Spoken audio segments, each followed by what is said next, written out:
Dalang bom bunuh diri di Mapolsek Astana Anyar, Bandung, Jawa Barat rupanya memilih Polresta Surakarta sebagai target selanjutnya. Pelaku sudah menyiapkan 3 rakitan bom panci dengan daya ledak high eksplosif dan tinggal menunggu pengantin atau eksekutor. Para pelaku rupanya memanfaatkan kotak amal yang disebar di sejumlah tempat sebagai sumber pendanaan aksi. Dikutip dari Kompas.com, Densus 88 Anti Teror menangkap 5 terduga teroris di Sukoharjo dan Boyolali, Jawa Tengah dalam sepekan terakhir. PPID Densus 88 Anti Teror Kombes Aswin Siregar menerangkan, penangkapan ini dimulai dari istri pelaku pengeboman Mapolsek Astana Anyar, Bandung, berinisial RS alias UD. Pelaku ditangkap di wilayah Mojolaban, Kabupaten Sukoharjo pada Kamis 27 Juli pagi.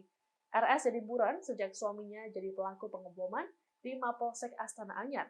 Penangkapan kemudian berlanjut pada 4 tersangka lain, yakni S, T, AG alias AS, dan TS di wilayah Boyolali dan Sukoharjo.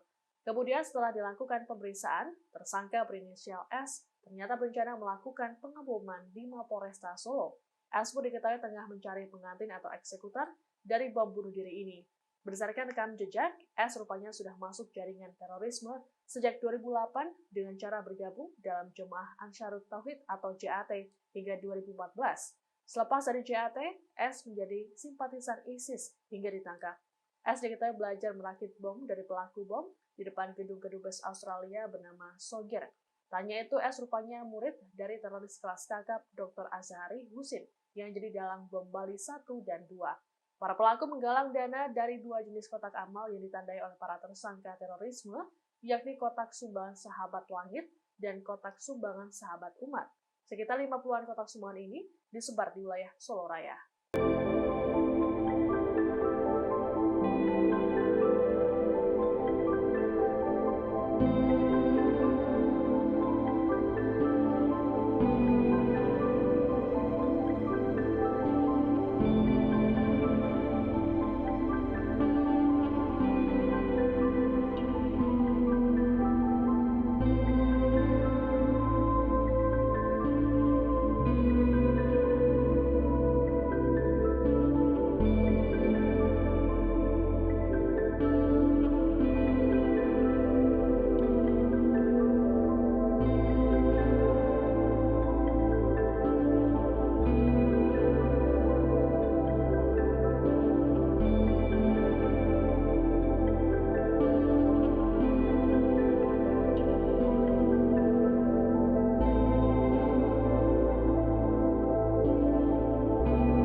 Terima kasih sudah nonton.